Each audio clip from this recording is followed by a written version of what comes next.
Wonderful. So, hello everyone, welcome. It's nice to see lots of familiar faces, some also new faces as well, which is always great. I think whenever we have one of these sessions, the community is sort of expanding and growing and changing, which is always great to see. Today's meeting is really building upon the first three climate conversation sessions we had. We're also using it to give you a little bit of an update on some of the key events that have either happened or happening coming up. It looks like most people are making their way through. Fine. So, yeah, purpose of this is to begin integrating some of that, because effectively what we've done so far this year is throw a load of information at you. And while there's been some interaction, lots of very active, great questions coming through, I felt that it wasn't in the best ethos if we didn't have an additional session where we can actually have a much more fluid, engaged workshop and interaction on some of the content that we've covered, as well as I was saying, the piece around what used to be, I guess, a traditional quarterly meetings. We haven't actually had any of those this year. And so for those of you that haven't been able to attend Rome or won't be able to attend in Minneapolis, this is a bit of that session as well. So there's some of the key things, and we'll get onto the agenda in a sec. But without further ado, I would like to just spend a moment to start out, as we always do, with our antitrust caution statement. So as ever, the way that we design these events is such that we shouldn't be encroaching on any of these areas, but of course it's really critical for us all to stay vigilant. So if there's anything that comes up that could in any way infringe on kind of competition law, then just raise your hand and we pause the conversation and take it from there. So I will leave that up for just a moment for you to, as a bit of a reminder. Again, I'd say most of you in here have seen this many times.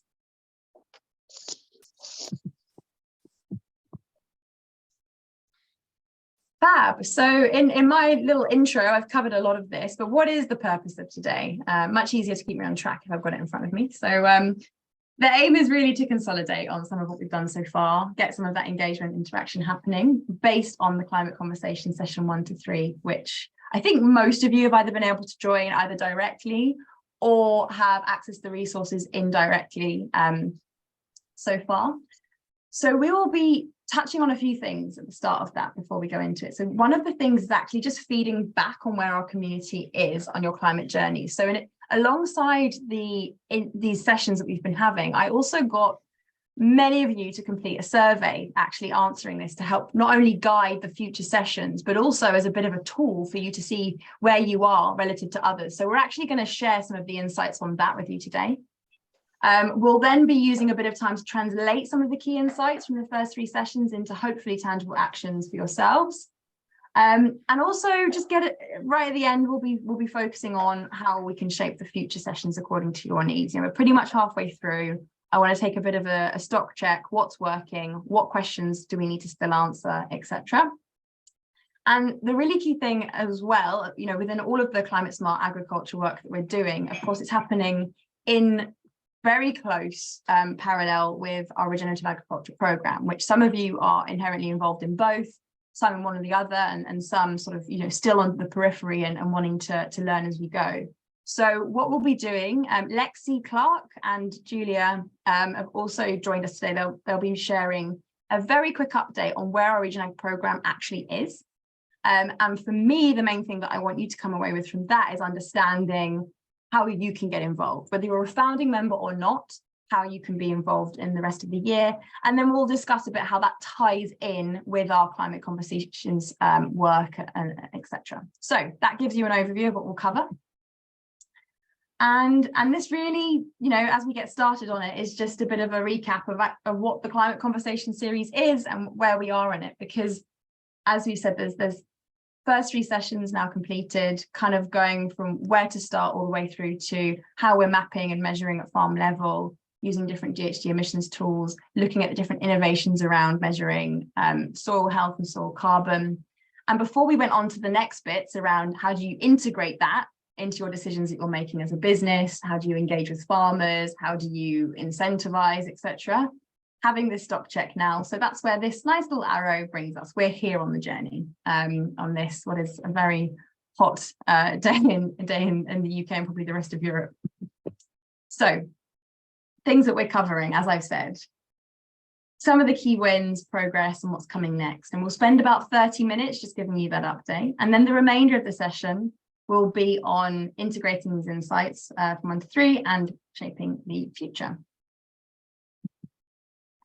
Now, before I do that, as for those of you, some of you see us lots and lots, you know all our faces, but not all of you do. So quick reminder of who you're going to have speaking with you today.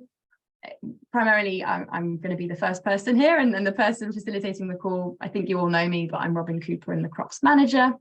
And then Lexi Clark, who many of you will also know as our Region Ag Manager, but I don't think, pretty much, maybe some of you, but most of you will not have met Ines yet.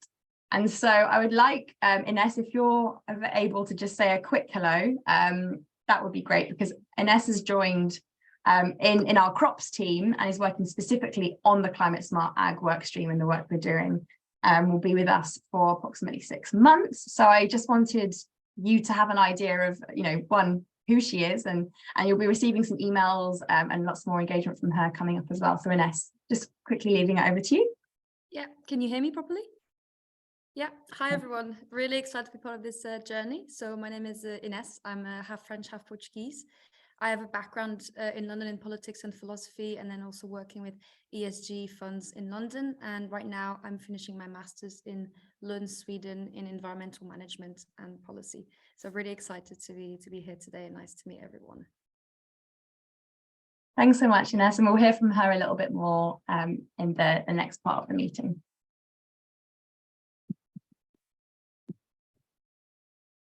Okay, so first up is just a quick recap of what we've been up to. I think, Andrew, that's a wave, isn't it? That's not a hand up. Yeah, brilliant. Yeah, that's a wave to Ines. Thank you. Hi, Andrew. So we've been quite busy this year so far, and I think it's always valuable to take a moment and just sort of see where we've got to. So a big part of this year and the engagement that you've probably had has been through the Climate Conversation series. So I've got some very flattering screenshots of some of the people that have been speaking so far, but we've actually had over 15 people joining and sharing their insights from, half of those have been really key members that have been very willing and very open in sharing some of their learnings and their challenges. And also we've had individuals from the likes of the Soil Health Institute, Qantas, Oxford University, and a few other places as well. And we've really taken you from the where to start through to actually implementing MRV tools and other forms of primary data collection at farm level. So that's been a big part. Now, for those of you that don't know, there's also another side piece of work that's been happening within our Climate Smart Agriculture work stream, and that's what we've called this GHG learning journey. And we've got about 8 of our organizations kind of behind the scenes working together and sharing slightly more openly, I guess, even than we have been in the Climate Conversation series, because I think a key part of what we're doing in the Crops Working Group and SciPlatform more broadly is really consolidating those practical insights that as we're navigating this very complex landscape together, as we're figuring out how on earth we actually put into practice the GHG protocol, how we actually go about meeting our targets and working with our farmers to drive change, what are the genuine learnings and genuinely practical approaches that we can take? And that's this learning journey that's happening alongside this. Now, you won't necessarily see it directly happening, but because they're in parallel, the learnings from that are continually coming into our Climate Conversation series and vice versa. And by the end of the year, we do hope to have some more resources that we can share with the rest of you and use there. So just want a quick update that that's happening. And then finally, a big part of this year so far has been this community engagement, at least I hope so. And please, you keep giving me the feedback of, is this the case? A big part of that was our Crops FSA meeting in Rome. We had 65 of us there in person. It was for me, it was a really insightful few days, and the feedback that we got was the same. And one of the key things that came from that was actually a workshop that we did to help shape the future of this work stream. So on the next slide, I'll give you a bit of an idea of where it's going, but just want to say a big thank you to those of you that came, taking 3 days out of your generally very busy schedules and committing that time to this and to the SciPlatform community, I think is really invaluable for us. And I hope that you got a lot out of it as well. So big thank you. Now, in terms of where we're taking things this year, in addition to the continuation of the at least 4 more sessions coming through with the Climate Conversation series, by later this year, we will also, and that's partly where Ines and I are now doing a lot of work together, is actually pulling together these resources, these dynamic resources, which, again, not just for the climate space, but will tie into some of our Regen Ag work more broadly, but actually building out an actionable climate smart ag resource sort of, I guess, repository for you. So it's not just the one-off sessions that we have and the PowerPoints and PDFs that come from them. There's quite a bit more coming behind that. So building up that resource repository and capturing the learnings continually from the work stream. So that's kind of the first thing that you'll expect. And I think where that ties into one of the things that came from you in Rome was both this and this next one around actually refining and making sense of this complex landscape together.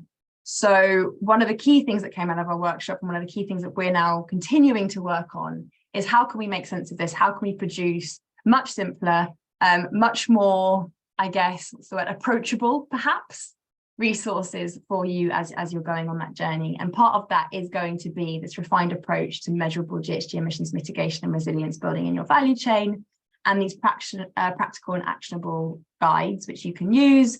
And ultimately, things that we hope that we can use to influence externally as well. But of course, that comes a little bit further down the line.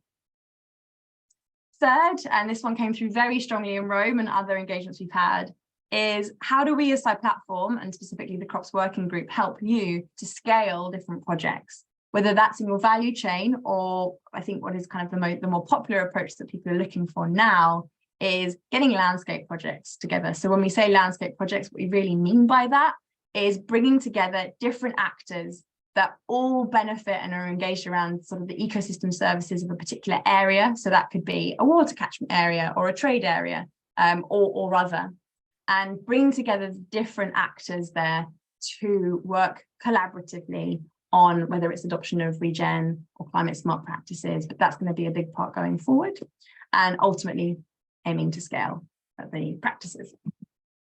And then finally, and this is a big part of the work that I said that many of you are helping us with, and hopefully many more will begin to help us with later in the year, is alongside our climate smart ag focus is the broader approach around Regen Ag. So that being the outcomes-based approach to climate, biodiversity, soil and water.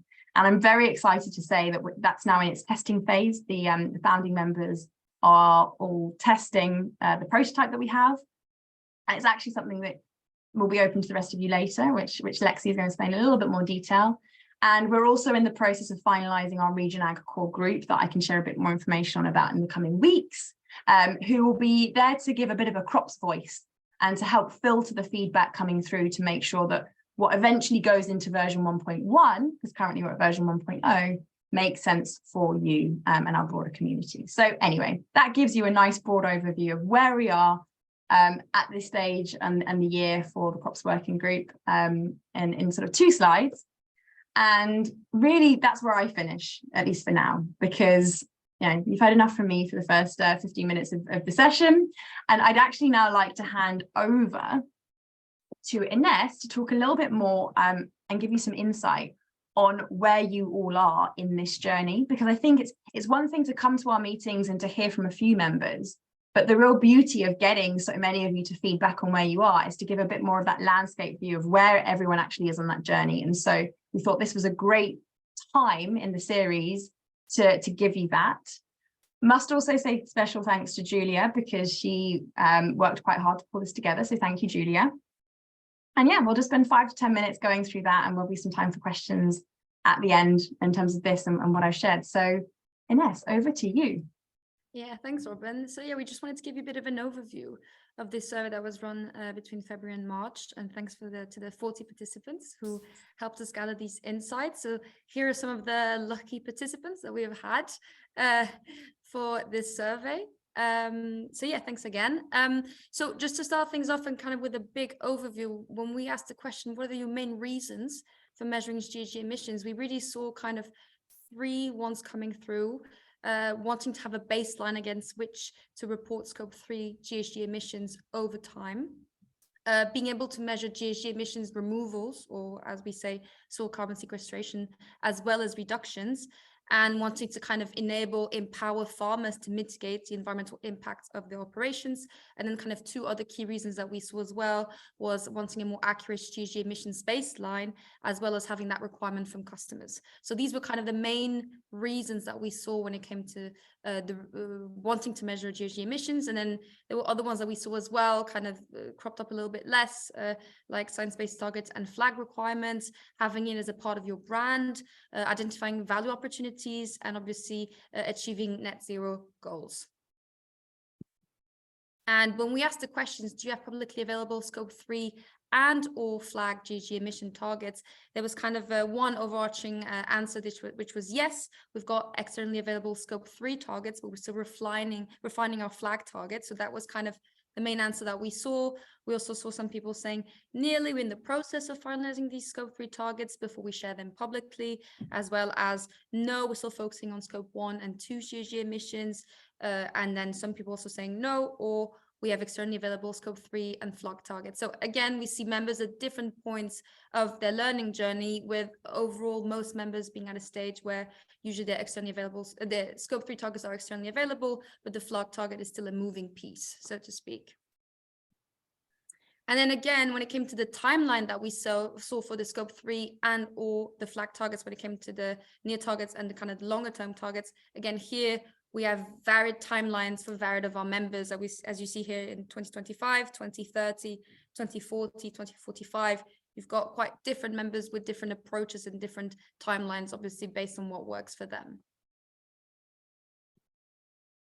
And then when we move to kind of asking more questions about secondary data and whether our members have started mapping GHG emissions for secondary data, we see that most of them have for all of the agricultural raw materials. Some for only some of the agricultural raw materials, and some are in the process of doing this. We only have got a minority that haven't started at all. So for most members, this is already something of a moving piece, something that's already in process. And again, we want to here to give you a bit of a visual overview of some of the data sources that have been used to map these emissions when it comes to secondary data. So here we're not going to list all of them. Obviously, we just wanted to give you a bit of a visual overview. So here are some of them. And then we wanted to ask how well the GHG emissions footprint process using the secondary data had met the needs of your organization. And here it was quite clear that, well, it has to a certain extent, somewhat well, but extremely well. Most members did not seem to agree on this, and a lot of them were neutral as well. So there seems to be a mixed picture as to how essential and how much can secondary data fulfill in terms of meeting these needs. And I think on the next slide as well, we've got a bit more feedback when it came to this experience of using secondary data. We wanted to give you kind of a big picture and consolidate all of the data that we've had together. And what we've seen is that it's good enough for some purposes, and in particular to provide you kind of a good enough baseline and insights for prioritization. So kind of this big picture perspective and understanding your environmental hotspots.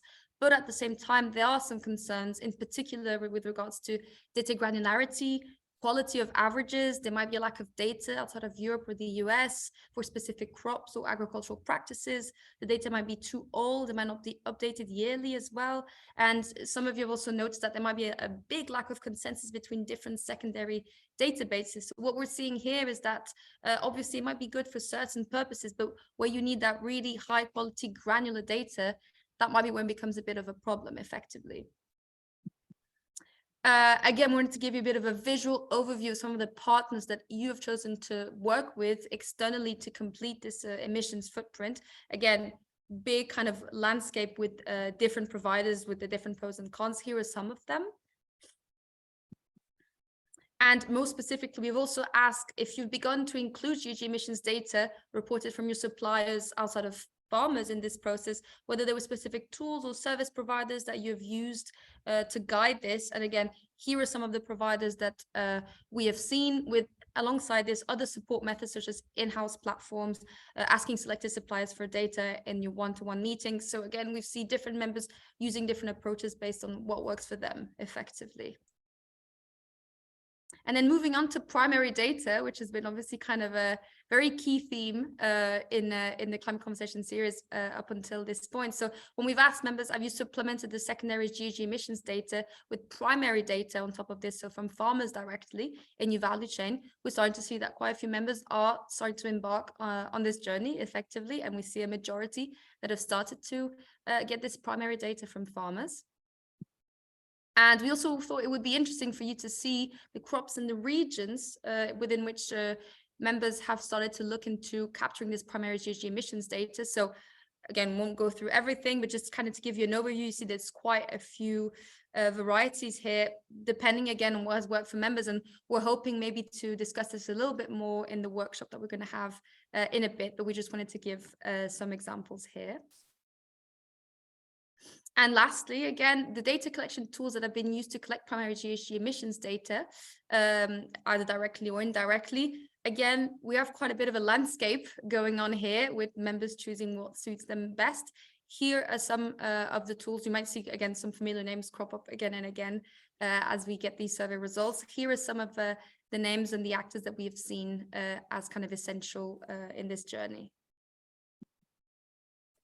And in terms of the local implementing partners that you work with to engage farmers, we know that this is quite an important piece, and it will also be an important piece in the upcoming climate conversation sessions that we'll be having. We know that, and this is particularly important to like the local regional realities of who you're working with. Here are some of the actors, again, in different regions, different countries that you have been working with. I think that wraps up my side. Thanks a lot, Robin. Thanks so much, Ines. I think you did a beautiful job of sharing some of the stuff there. And like I say, in fact, you know, even a couple of months on, these results will be constantly changing. So this was purely meant to be a snapshot. We'll share the results with you. And as you'll have heard coming through from what Ines shared, some of those questions will quite linked to the earlier stages of the series and the journey.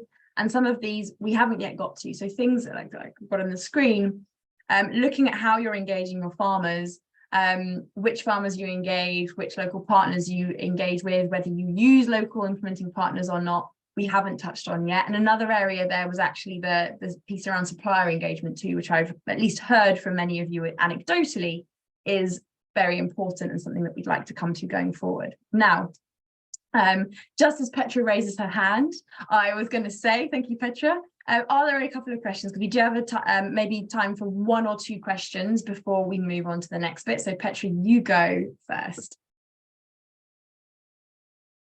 Yeah, thank you, Robin. Yeah, because I think this sneak preview of the survey outcomes also flags some of the challenges that we face. If you see the last couple of slides with all the different tools, all the different partners, etc., etc. And I realize this is a result of a global population. So as long as this comes from geographically different parts of the world, it would be okay. But if you would imagine a farmer, I am from Kozen in the Netherlands, a cooperative.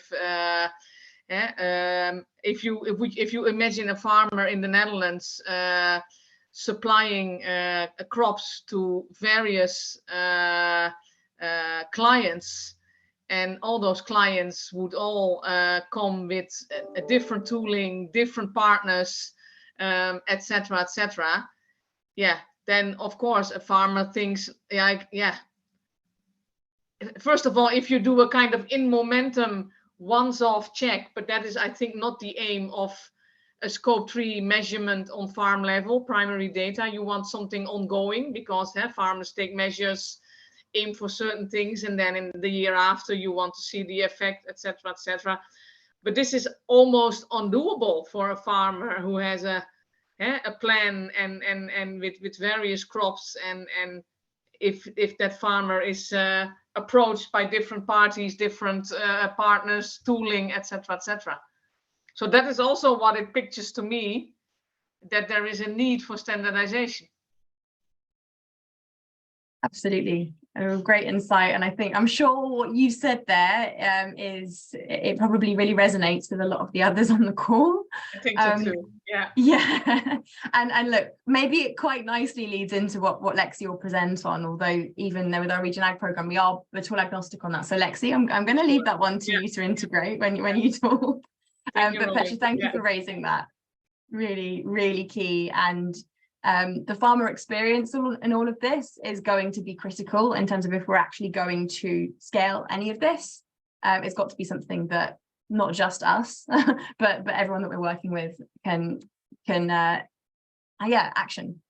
So I think that will come up a little bit more when we get to the questions later. And one of the questions I do have is around experiences of engaging on these tools. So thank you. I think on that, and if you kind of hold that, Lexi, I would like to hand over to you so that we can round out on the updates and sharing of where we are, and then really dig in, Petra, to the likes of that sort of observation and that sort of challenge that we, as all of us on this call, are facing. So Lexi, can I hand over to you?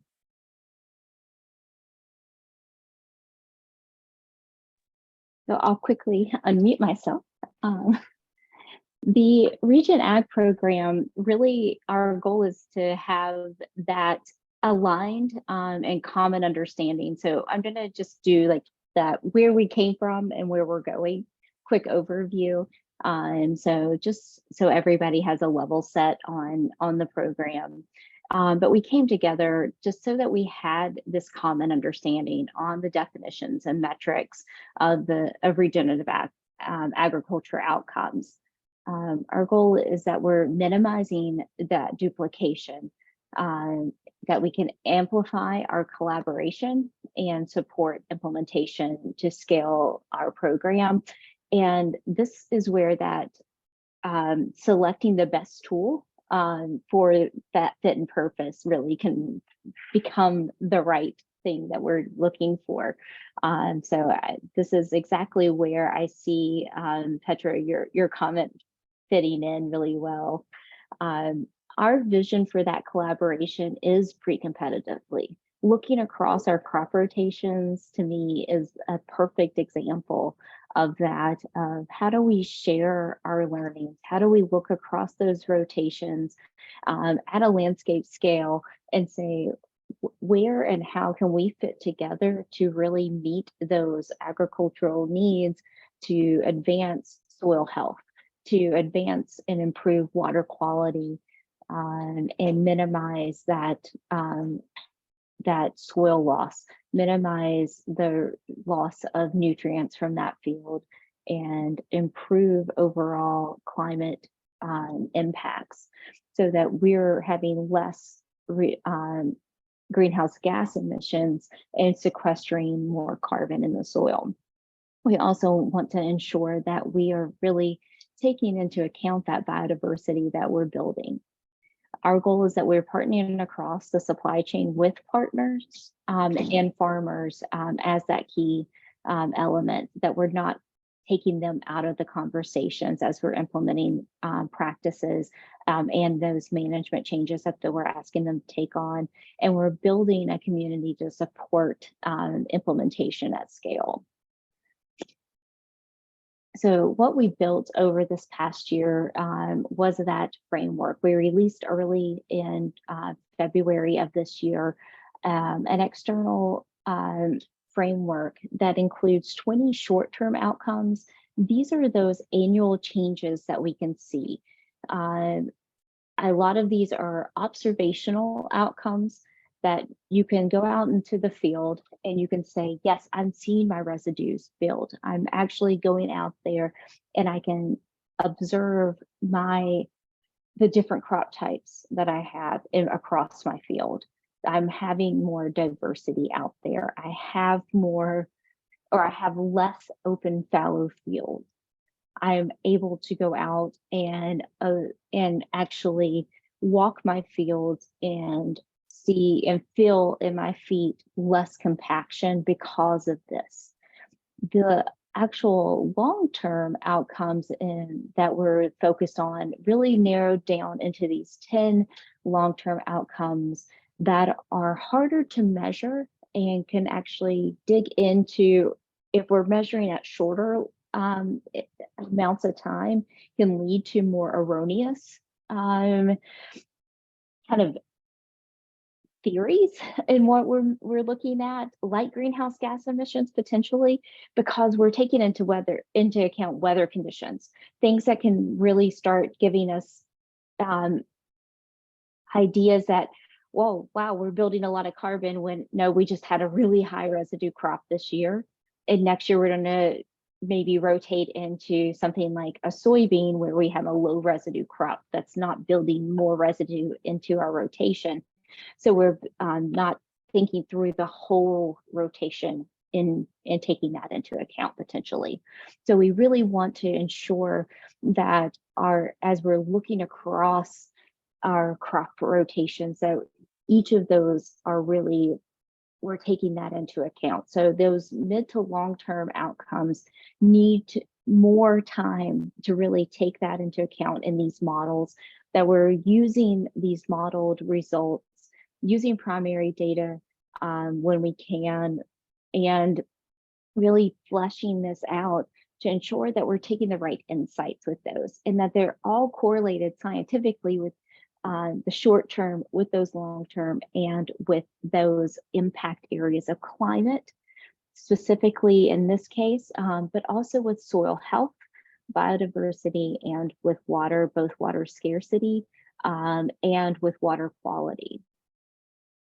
So as Robin mentioned, in May, we released our tool prototype for our founding members to begin looking at and testing.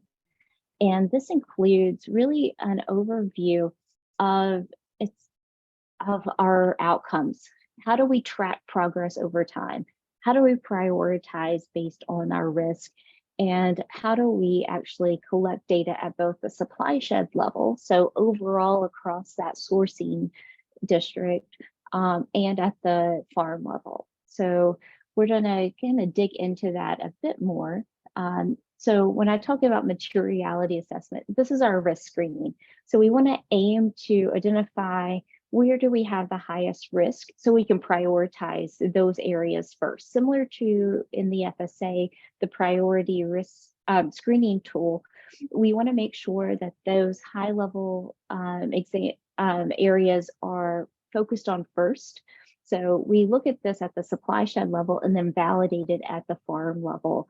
So as a subject matter expert at the supply shed level looks at this whole landscape, we want to make sure that we have that understanding. And then as individual farmers go through the tool, they validate it and say, yes, this is the case for our individual farms. We actually can make progress on those actions on our farm, or no, we voluntarily have already addressed that. That's not a concern for us individually.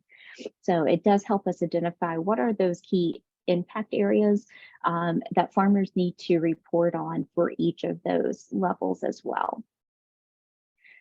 As farmers walk through this Excel based tool, it's quite intensive in this first year, because they're answering a lot of questions over time, because they're establishing what we hope would be a credible baseline. That credible baseline includes both that required reporting based on that what's material, and voluntarily reporting on maybe things that they've already done that they want credit on for work that they've done historically, or what they're willing to continue to work on. They're establishing that credible baseline for their progress reporting over time, because we want to measure that improvement year over year. And it's, as we look at that, we're going to use normalized scoring for benchmarking. We want to say, this is our baseline, and we want to measure that and look at that progress year over year to say, this is the measured improvements based on that normalized score. So in a score of 100 or 200 maximum, if it's a high priority area for them, what is that advancement that they have individually? So we didn't want to leave farmers and our supply chain out here just with a tool and say, hey, try this, run, go forth and do good. That's not our style, of course. We wanted to provide a handy user guide. This user guide includes a step-by-step process with screenshots, answering their questions. It also includes a glossary. This glossary is included in the actual tool, but also there's an expansion of this as a PDF form or a PDF document.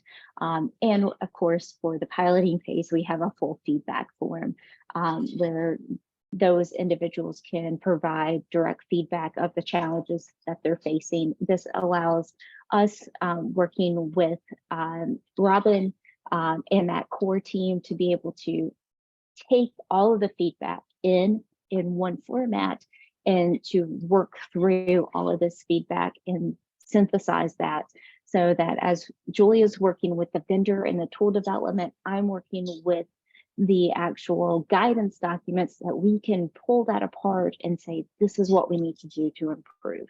This is how we can really take this to heart and make it more practical.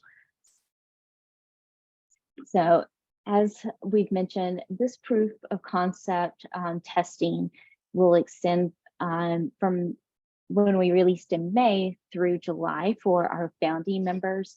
They're testing version 1.0, looking at that assessment and that tool user guide. But next, once we get the improvements, we will be releasing that beyond these 22 founding members that are participating in the pilot. We do have 4 other members from the dairy working group that are supporting those that are not our 4 non-founding members that are suppliers to founding members that are piloting alongside those founding members, because the majority of those dairy members or those founding members are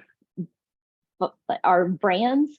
They needed their suppliers to come alongside them, but we're really excited to see this really kind of play out across multiple regions and multiple crops and livestock enterprises. So this gives you a quick snapshot of the different crop production systems that we have that are testing this. Our goal really was that we had a good overview of different cropping types that are testing, but also different geographies.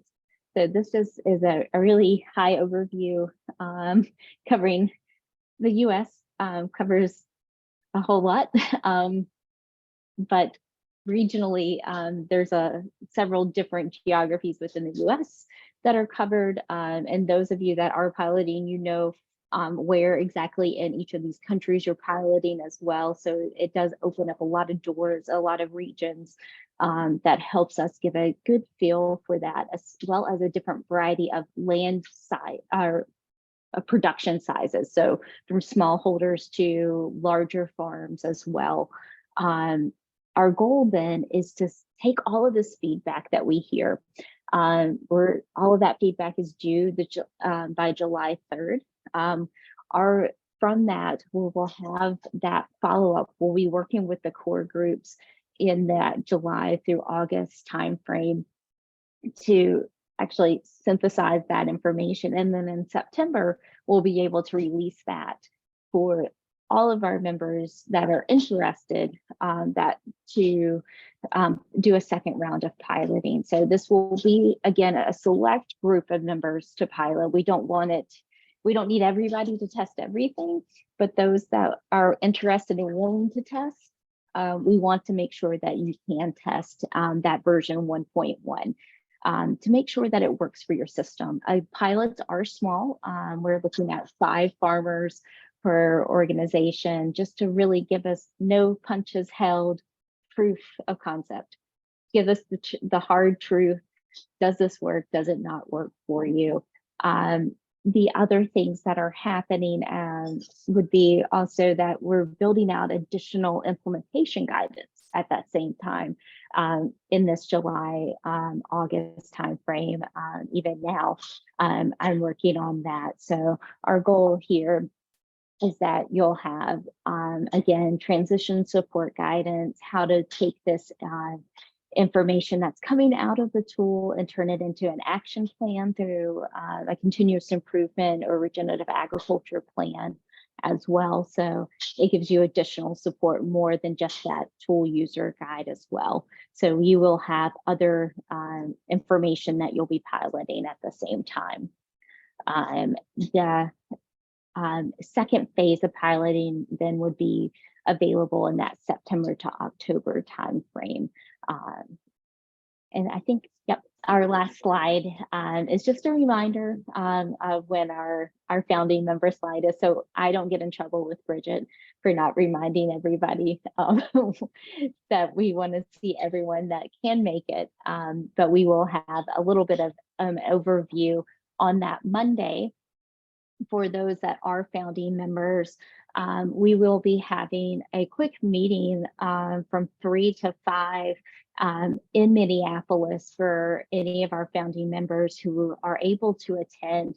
That just goes over where we are in the program status and an update on our 2025 vision, that implementation plan, an update on where our pilots are and initial feedback.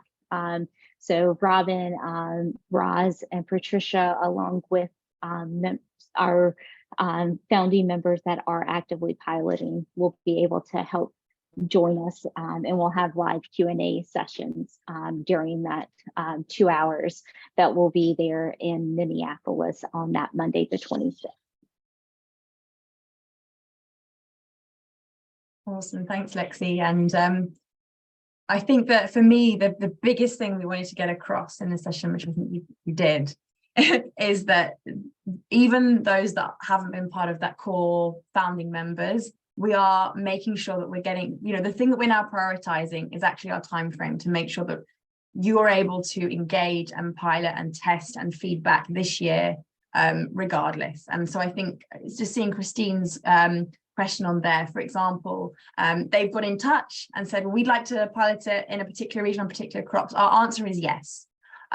When we get to that, and by the September point, we are looking for that. I think there's already quite a nice, impressive geographic reach and crop reach, but that's just the starting point. This will ultimately have to be a tool that, in the way that our FSA works across all crops globally, this does too, although we're going a step further than that because we're doing a whole farm approach and beef and dairy are part of it. So we're making it a little bit more challenging for ourselves, but it's necessary. And so, yes, the answer is a big resounding yes. And we are really looking forward to having you engaged, having you part of that, as we, as a sector, refine this. I also see Petra's question. I think, Lexi, what is is that it's a founding member only meeting, is that one? It is a founding member only meeting because it is talking about the future, including some of the funding models potentially of what that will look like for their investments. And so it will not be open to all members of SciPlatform at this point. And we also only have limited space that day. We only have a small.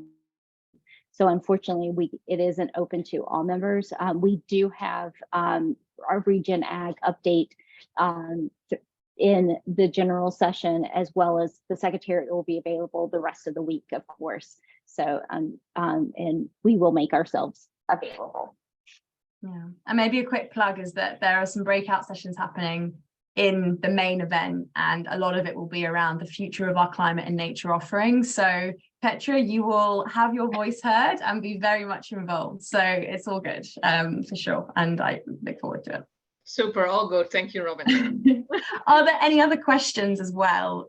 We have time, I think, for one. We can take one more question on Regen before we listen to each other on the Climate Conversations Insights. But if not, I'm very happy to move on and we can continue. Fabulous. Okay, just checking. There was one more question in the chat, but I think that was Petra's, so all good.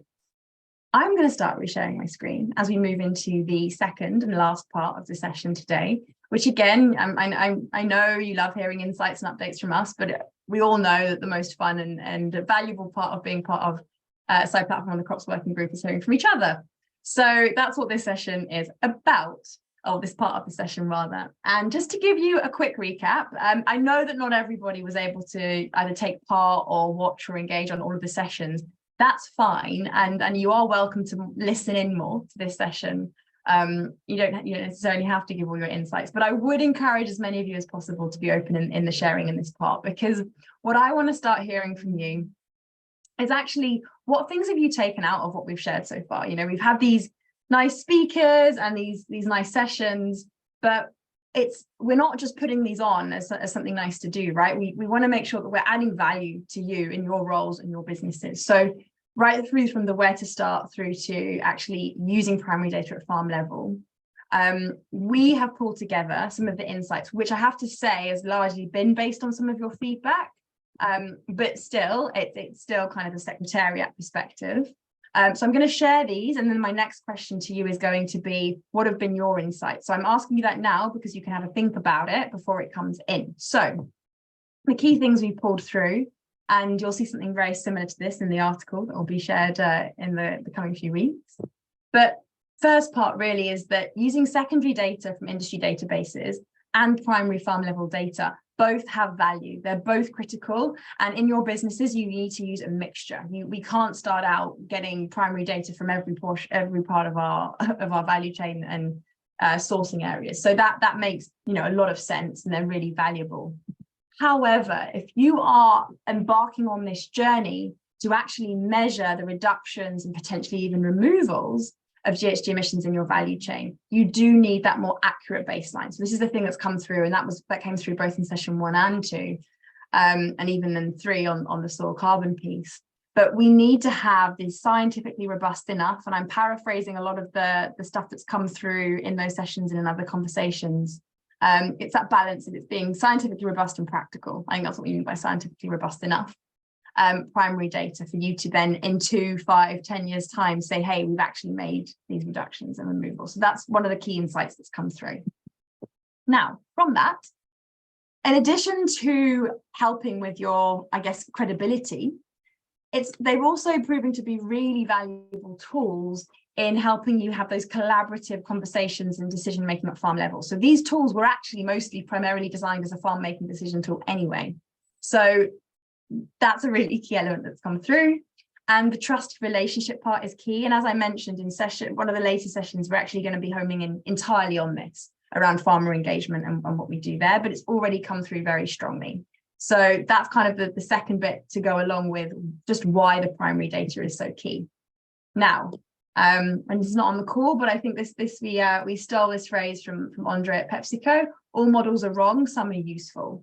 And that's where it's hard to summarize in a sentence, and Petra, your comment of there's so many out there. Side Platform and how we choose to then work and help you as you make that decision is potentially a more complex discussion, but ultimately it comes down to what your business needs are and deciding of what's available, what do you need to ultimately either achieve or claim, or what impact you need to drive. And this is the thing, they're models, they're not measurements, and that was a really key bit that we focused on in session 2 and also session 3. And then finally, which is really the core of session 3, is the piece that's maybe not missing, but perhaps the piece that requires the most work going forwards is around the carbon and soil carbon sequestration. So reduction, fine. The removals piece, of course, we're working with drafts here. The GHG protocol is still a draft, and there's lots of other complexities, but there is a more stringent element to that. And as we as we demonstrated in the 3rd session, there were promising innovations emerging in terms of how we go about doing that and incorporating the soil carbon and soil carbon sequestration piece. But it's evolving, and we don't have sector-wide answers yet. So I think that's where, again, having these conversations in this smaller group is going to be really valuable as that evolves. So there's some of our key insights. What I would like to pose, I think most of you are familiar with Slido, we use it here and everywhere else. the first thing before we go into breakouts is I just want to, a bit of a reflection. You've heard a lot today, not only about where other organizations are relative to yourselves, about where we're going with the Region Ag program, about the insights from the session.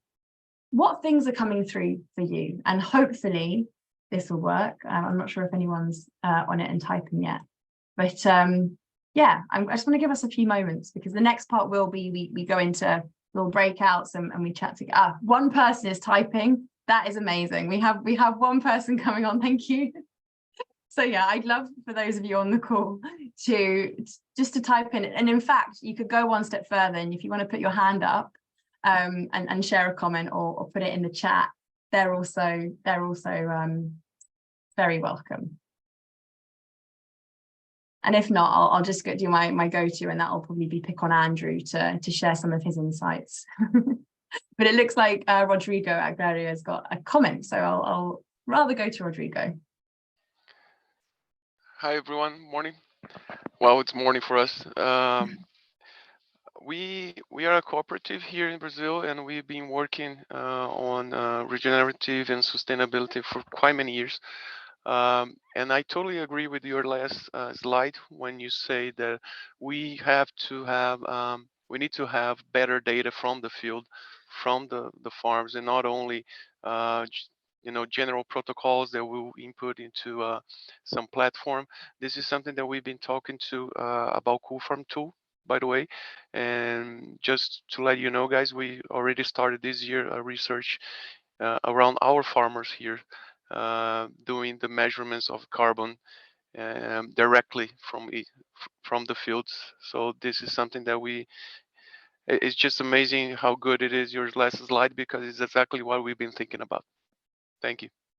Oh, thanks, Rodrigo. And yeah, I think actually the insights from the likes of yourselves, who are so close to the farmers, are going to be key in this. And Danielle's not able to join today, but obviously engaging with her a lot. So yeah, there's a couple of things coming through. I think it is the obvious, the element of it's just hearing from each other, right? You're going through the same challenges. We're able to learn, we're able to share.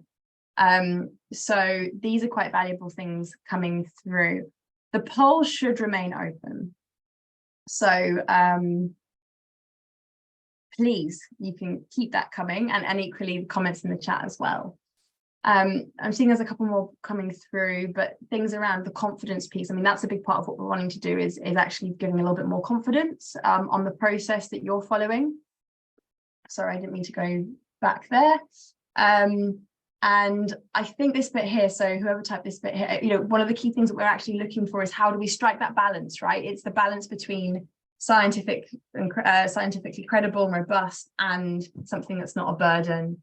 And so thanks for bringing those through. Like I say, keep them coming. I'm going to move on to the next bit as we go in. So we've got 35 more minutes to dig in. So questions to workshop. And that's one thing, I think I've opened it, but now I just want we're going to just chat amongst ourselves. So Julia, I wonder if you could maybe create, I think create like six or seven breakouts. We want to sort of could be a bit of a smaller group.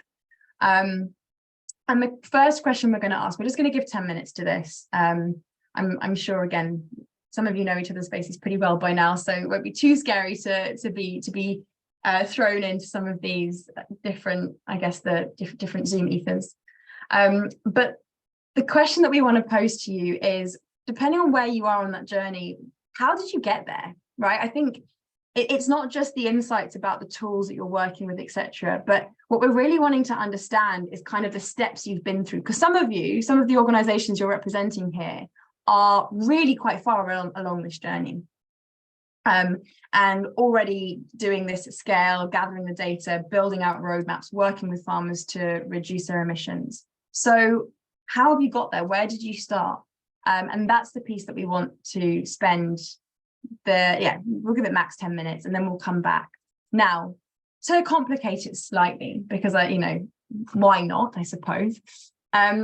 One way that we thought about doing it is actually, one thing you can do is put the comments in the meeting chat. But if you're able to upload some of your comments, so as you're talking, as you're typing, you can take this and we'll put the link in the group now as well. And let me get that up. That's not the right one. you can start typing the things in there. So maybe just to make it clear, conversation among yourselves, but as things come through, you can upload them to the Slido that I'm about to share the link to. So I wonder, actually, Julie, I think you've got the link to the Slido. It's probably going to be easier than if I do it, isn't it? Thank you. Hence why it was good to share it before. So that's the Slido app. It should be open for the first one. If there aren't any questions, then I'm going to just throw you into those. And actually there's slightly less. This is the classic when you go into the breakout, some people, it's there, not everyone wants to join, so we could even have a bit less, but either way, I'm going to throw those open unless there are any burning questions or clarification. I think we're good. So I was just in one group, and so I didn't actually move around to see what the other groups were, but I don't know if there are any particular insights that you wanted to share from those. I mean, I said you can put it into the Slido, but otherwise, I'll group some quite rich insights coming through of just the, early stages, starting out, what you found with trying different tools coming through. And then also actually, Emily, your stuff in Ardo, the concept of actually what is locally relevant, and really comparing that and engaging on local initiatives being such a key element of what's coming through. So for me, I think that was one of the biggest insights. I don't know if there are any others coming through from that, but perhaps anyone else that would like to share, and ideally among members, but if not, Lexi and Ines, I'll come to you.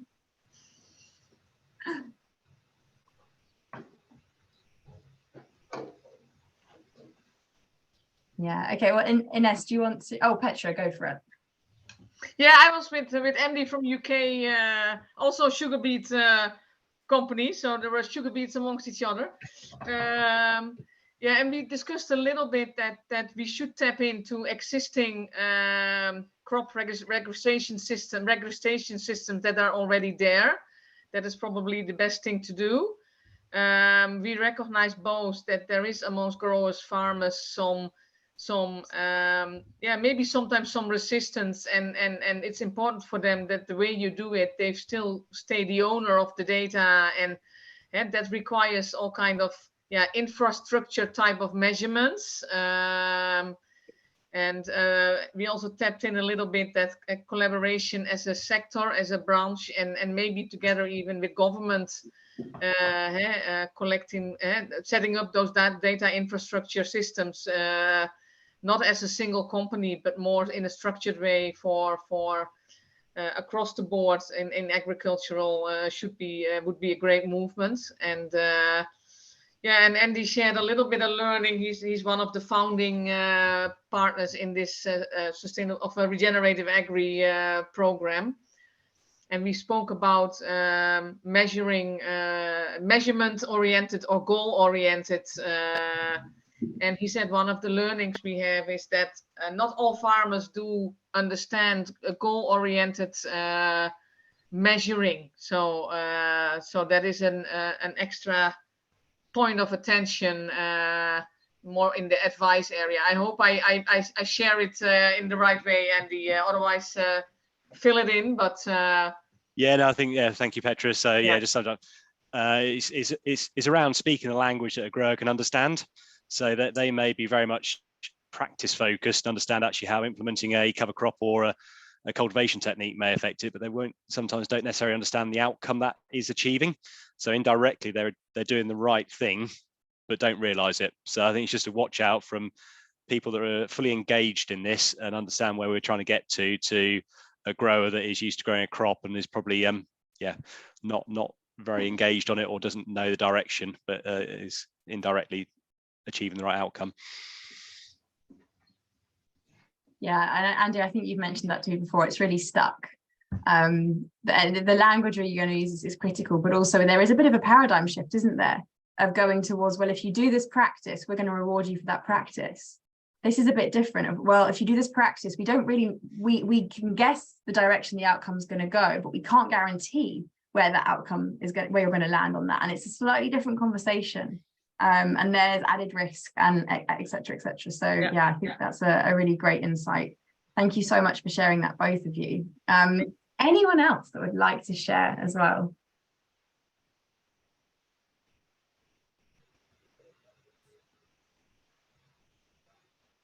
Maybe Lexi, do you want to share some small insights that you were discussing? Yeah, sure. So I think it was really, we had a great conversation in our group. So Mike Austin from McCormick shared some really helpful insights of what it's like working with smallholders, where you're working with thousands of farmers on less than 1 hectare or 1 hectare, instead of working on one farmer on thousands of hectares. So it was really a good reminder of when you're working with a focus on soils in geographies where maybe soils labs maybe don't have the best accuracy or don't have the best measurement technique or procedure, and you have to get them up to speed on using the right units of measure so that you can have a solid baseline, or that you're facing you're using multiple models again, and getting to that question of how do we get to a uniform unit of measure. So Mike, I think if you don't mind sharing some of those learnings that you've had from McCormick, just a little bit with the group, that to me and was substantial. Well, yeah, Lexi, it's just basically, I've done a lot of regenerative agriculture work on soils. And as I mentioned to you, it's all tied together. All this stuff is tied together. So if you have, and what I'm finding in many places, Brazil, Turkey, Vietnam, Indonesia, India, you name it, the soil, there's always something wrong with the soil. There's always something wrong. And these places don't usually have the extension backup that we all grew up with in the, in the United States, where you have extension agents that go out and work with farmers and say, hey, you're a little low on calcium, throw some lime down. You don't really have that in these developing countries. So you have to go in, get the soil up to snuff. That's number one. You got to get the pH right. You got to get the nutrition right, because you get all these feedback inhibitions on crop growth. You do that, you work with that. You need to use soils labs. They're not the best. Sometimes they make huge mistakes. You got to work with them. But ultimately, if you can get the soil up for the particular crop they're growing, now you're going to increase their yield. And it's relatively easy in a developing country situation, much harder in Europe or America, because the farmers already have a lot of this knowledge. But now if you can get yields up through fairly simple means, higher yields drives CO2 emissions down. You go on any of these models, Qantas, Cool Farm Tool, and you punch in 1 ton per hectare versus 2.5 tons per hectare, watch the CO2 emissions go down. So it's kind of built in. Once you can get to that point with this regenerative soil health type of approach that SAI is trying to develop. That's what I was kind of referring to. Thanks, Mike. That's really insightful as well. I'm also now just looking here at the Slido and some of the comments that come through. So I think what might be best, I'll read out some of these. And if any of you want to jump in, if it's your comment or it's about you, then feel free. But then once we've done that, we'll move on to the very last bit of the session, which is actually looking forward. So some of the main things that have come through and someone has shared here is the need to acknowledge the taxonomy differences across an international organization. So my assumption there is a lot of you are representing international organizations, and we at Site Platform are covering globally as well. So we need to make sure that the terminology that we're using does align. And so I think that's an incredibly insightful and necessary thing to make sure that we align on. So there's that one there. Some of you are benchmarking different tools based on the same primary data. I mean, we've been doing some like side groups sharing some of that, but I think the key thing that's coming out of that, and actually Joseph Paul was sharing in the session too, just the different results you get. same input data, different tool, different outcome, and the challenge we have there. So how do we then, as a sector, go about doing that? How do you just choose the one that's got the lowest emissions? Like, what do you do? Like, what's the way forward there? Another organization has a Reset Foundation providing technical assistance to farmers. And then the comment that came through here is that the need to keep the goals at a regional level. I think that's really, I really agree with that. I think that's really valuable, because a bit like what I guess actually Mike, your comment is linked to that too, that every region, every context has a slightly different why and a slightly different need, and also a slightly different thing to galvanize around as well. So I think there's that element there. Then there are some that are getting started on the process. I think finding these engagements just really useful to hear what else others are doing. And all the way through to then others saying, well, actually, we've been collecting primary data across the sector, across their industry. And so that's already beginning to build out. So just to see almost the evolution of insights that come when you go from having a few that you're going out and collecting the data with to the broader. I don't know if there's maybe time for kind of one comment, if any of you were part of that, before I go on to the very last bit, if you so wish.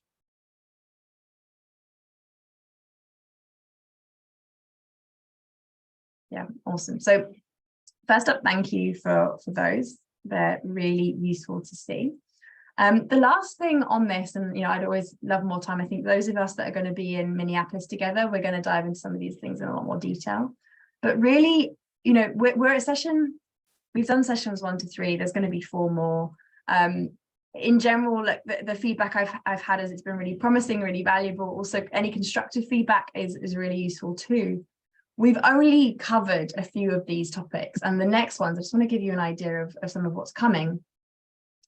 The next one is going to be looking at saying, well, how are we taking the data we're gathering at farm level around GHG emissions and soil health and biodiversity and water, and linking that up to, one, to actually account and report at a whole organization level. But then you're not just making decisions based on this. You're also making decisions based on other factors around human rights and social elements and pricing and bringing this all together. So that's quite a big topic in itself. The 5th bit is then saying, well, once you've got this data, how are you working to genuinely drive that change with your farmers? You could argue some of it, like the farmer engagement piece actually happened much earlier as well, but this is really, we'll be diving into saying what actually changes as a result. How can you do that?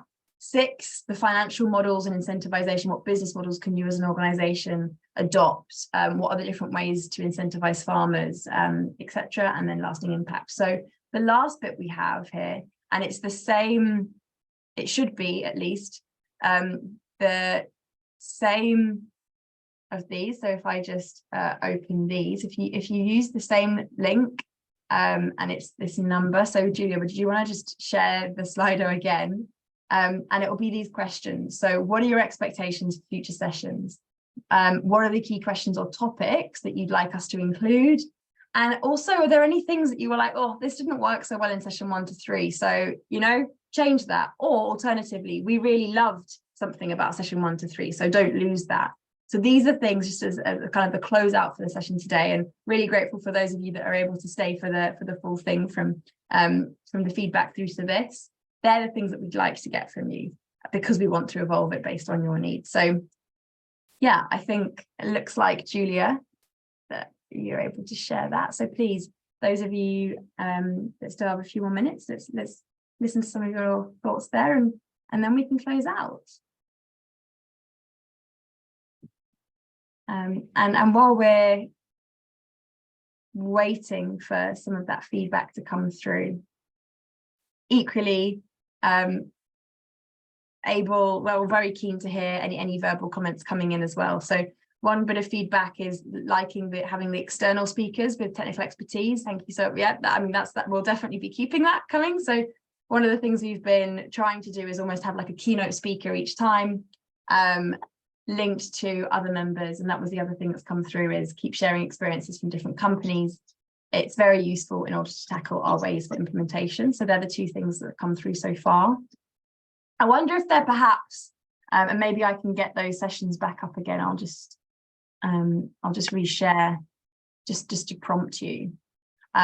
on those. I'd really love to know actually if there are any specific questions you have around these topics that we want to answer, because there's a lot to unpack here. And I think the thing we often struggle with is in the space of, 1 to 2 hours, the questions that we focus on.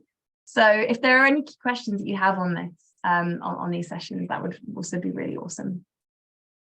So I also wanted to flag the financial models and incentivization is something that we are trying to unpack further within Regen Ag.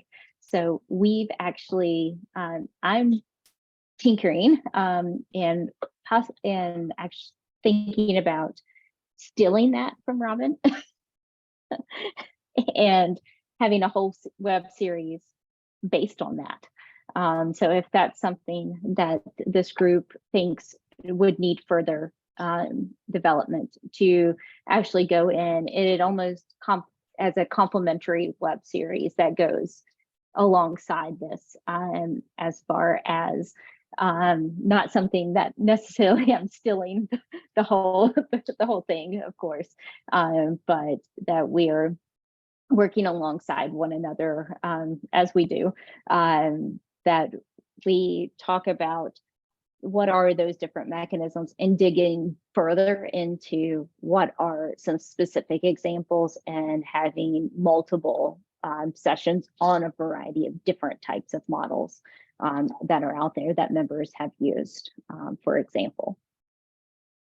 Thanks, Lexi. And yeah, maybe that's a bit of an insight for everyone there, is that actually how we've designed the climate conversations initially, that's going to take us up to, later in this year. But actually, with the feedback you give, it is going to help shape future series that we do. And the next one almost definitely is going to be entirely on tying it into the broader Regen Ag discussion. So I think Lexi's given a nice little snippet there, and that's definitely, you'll be able to be a part of that. What I realized on the questions is that I can only have one open at a time, which is kind of my bad. So I've just changed it to now say what key questions or topics linked to the 4 sessions would you like to include. So I've added that one in there. One answer we already have is farmer engagement, so that's brilliant. I think that will definitely cover that. So yeah, please, those of you that are still left, if you want to open it again, you'll have that different question, and to answer there what topics or expectations. The third thing that came through, or one of the other things that came through on what to keep or change, is come up around the time frame. And I think that one's really important, because I think, like an hour and a half maybe is potentially a better thing for us to do with these going forward. The challenge I've had is in fitting them into that time frame. So perhaps if, again, with email afterwards or one-to-ones or whatever way you're comfortable, we are looking at ways to make it perhaps more like time savvy, I suppose, with some of the future sessions. So please, if you have any thoughts or ideas on that, we're very open and really understand. So that was another useful one. Another one is direct grower contact. So I think that's something we're hoping to do, is to get some more direct farmer input into the session. So thank you for raising that. I think that's something I'd like to take on board as well. I don't know if there's anything else for those of you that are still in our we're about to close out and reach the end of the session in any case, but it's always nicer to hear your voices than to see it written on the survey screen.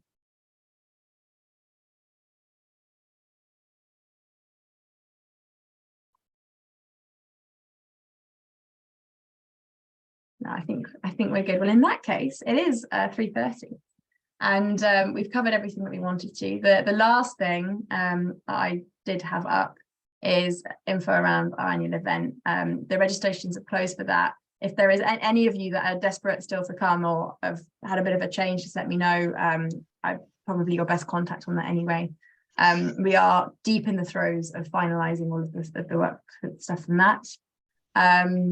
And we're really excited to see most, maybe not most, but a good portion of those of you on the call here. We're excited to see you there. And thanks again. Keep the feedback coming, keep the engagement coming. We love having you part of the community. So thank you. Have a great afternoon or morning, Rodrigo, and those of you that are still pretty early in your day. Same to you, Robin, and thanks for today, and see you in 2 weeks. See you in Thank 2 you all. weeks. Yeah. Yes. Who else? Thank you all. Bye. Yeah. Bye-bye. Bye. Thanks all. Bye. See you guys. Thank you, Joel. Cheers.